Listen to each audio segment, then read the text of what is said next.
How's it going, everyone? Want to go over a last chance offer on the PlayStation Store that is excellent. You can take advantage of it and play some games from who I know is your favorite publisher, maybe second behind Ubisoft, but we'll talk about that. And we'll go over some great physical game deals that are available right now ahead of Black Friday. But right off the top, EA Play is available 1 month for 99 cents. Guys, this is very, very much worth it. If you are looking to play some EA titles, particularly the games in the Vault catalog. Yes, they do have some Play First trial. I don't think Dragon Age Veilguard has a trial available with EA Play, but, you know, it is what it is as far as that's concerned. Like, a lot of the sports games have trials, but the value is in the Vault catalog. The Vault catalog has a lot of great games, including, most notably, probably, Star Wars Jedi Survivor is just in there, Jedi Fallen Order, of course, in there, Mass Effect Legendary Edition, Dead Space Remake, Immortals of Aveum, Wild Hearts is in there. There's a ton of good stuff. Like, think what you want of EA, but 99 cents for a month is really, really good, and you're getting a lot of value here as well. Just remember, this is always the deal with subscription services when it comes to free trials. 99-cent offers, guys. Their ultimate goal is to get you in the service paying month to month. I had a buddy recently sign up for Crunchyroll, the free trial. I think it's like a 7-day free trial, and I'm like, bro, just go cancel it right now, because he's not into anime like that much. He just likes Dragon Ball, and he wanted to watch some Dragon Ball content. I'm just like, bro, just go cancel it. You're gonna forget about it. 7 days goes by, he forgets about it, and he was, the whole time, he's like, no, dude, I won't forget about it. But like, yo, everybody forgets about it. So if you're gonna sign up for this, pay the 99 cents. I damn well know y'all don't want to pay $6 a month, so cancel it right away. Just go into your account and just turn off auto renew or whatever. You get it for the month. They'll be like, oh, why are you canceling it? Bro, you're canceling it because you ain't paying $6 a month. You'll pay the 99 cents, you'll play Jedi Survivor, you'll play Dead Space Remake, and then you're moving on with your life. But yeah, 99 cents for that, really good offer. I would go ahead and check that out if you haven't played the aforementioned EA titles. Yeah, a lot of PS4 games in there as well. Like Mirror's Edge Catalyst is in there. The Need for Speed titles are in there. The Vault catalog is really, really solid. I should reiterate that if you're an Amazon Prime subscriber, you can get PSN credit 10% off. So you could get $9 of PSN credit, or excuse me, $10 of PSN credit for $9. And I believe you can use that credit to buy subscription services. It can go towards Plus, I believe. So, yeah, that is still available, and if you want to get a code as high as $250, you can get that for $225 instead. So definitely a good option here. Would give that a look for sure. So check that out. $225 for $250, but really the route you want to go is probably like $100 for $90. I think that's pretty good. So check that out. Lastly, I do want to highlight some physical game deals that I think are quite good.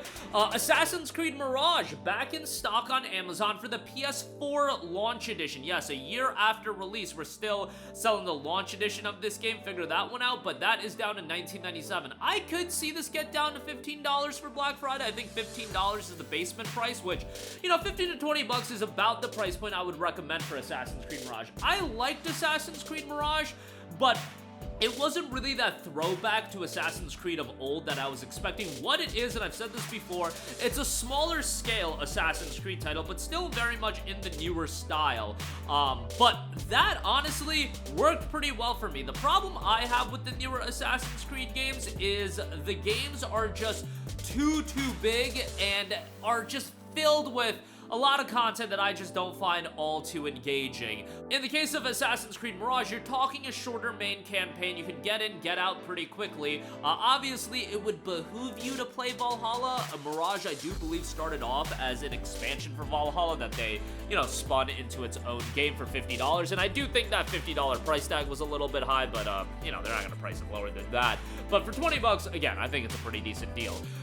Next up, we got Sonic Frontiers, $17.97. Always give this a shout, and to see it at $18, it's great. A lot of talk around Sonic the Movie 3.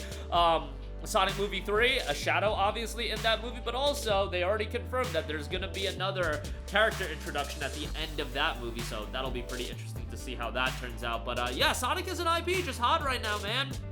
You're talking about getting annual game releases that since 2022, they've all been pretty good. Like, Frontiers I thought was really good, Superstars was fine, and Sonic X Shadow Generations I think is awesome. Maybe it's a little bit pricey, but man, Sonic is just on a hot streak right now, and it's doing so well. I think for $18 for Frontiers, if you have yet to play it, it's a great pickup. I was literally talking to a buddy of mine recently about Frontiers, and he was just like, man, I want to go back and play Frontiers. He was saying this just because of the soundtrack, and yes, that soundtrack in Frontiers is so ridiculously awesome. I don't know why Sonic games just generally always have great soundtracks, but yes, as far as IPs with underrated soundtracks, Sonic is probably one of the biggest ones. Like, even to me, meme releases like Secret Rings, like the Secret Rings theme song is fire, and Frontiers has a lot of great tracks, so definitely from that standpoint enjoyed it as well. Stray is on sale, $22.65. This has been holding up in price, so if you want to check it out, you know, pretty good deal there, just because this doesn't go on sale much. This is for the PS4 copy of the game, although the PS5 version is pictured. But yeah, $22.65 on that. It was available on Plus Extra, no longer available on there, of course.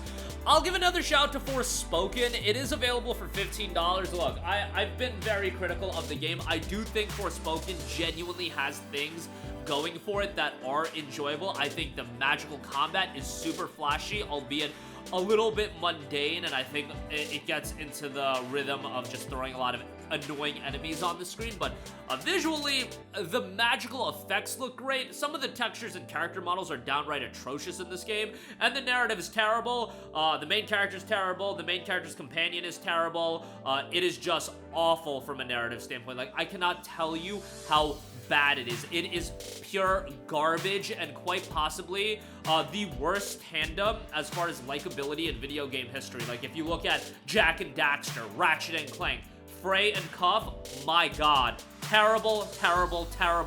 Cannot reiterate how terrible it is as far as narratively it goes. You should totally mute that portion of the game. Just play it for the gameplay, and the parkour traversal I think is done fairly well. And for $15, I don't think it's an awful pickup. And then lastly, because it's getting pulled from Plus, I will give a shout to the Kingdom Hearts All-in-One package. This gets you 1.5, 2.5, 2.8, and Kingdom Hearts 3 without the Remind DLC. A lot of content, I've said it before, but Kingdom Hearts 1, I believe, shows its age. I just beat the game back in June as well. You guys, that game was kinda annoying to get through. Let's just put it that way. Like, some of those levels are just god-awful, but Kingdom Hearts 2 is still great, and Kingdom Hearts 1, a lot of people will probably still enjoy it, and a lot of it is gonna be, if you're a Disney fan, if you're going into it from a nostalgia standpoint, you'll be able to set aside a lot of the criticism, but yeah, KH1 definitely shows its age, but KH2 is great, Birth by Sleep is awesome, you got Ray Chain of Memories in there as well, and Kingdom Hearts 3 ain't even that terrible, so that is a decent pickup there, $35, and considerably cheaper than buying it digitally. 1.5 and 2.5 is $20 right now, while 2.8 I believe is like $25 or $28 on sale on the PlayStation Store.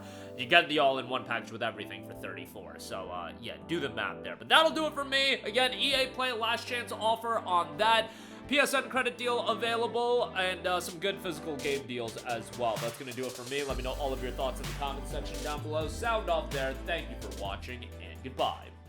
Hey guys, we hope you enjoyed the video, and if you did, make sure to hit the subscribe button, and if you're already subscribed, do us a favor and hit the bell icon. This way you'll be notified whenever we post a new video. That's the best way to keep up with all of our uploads, and we usually try to upload 2 videos a day. And with the bell icon hit, you'll be notified whenever we do upload a video. As always, thanks for watching.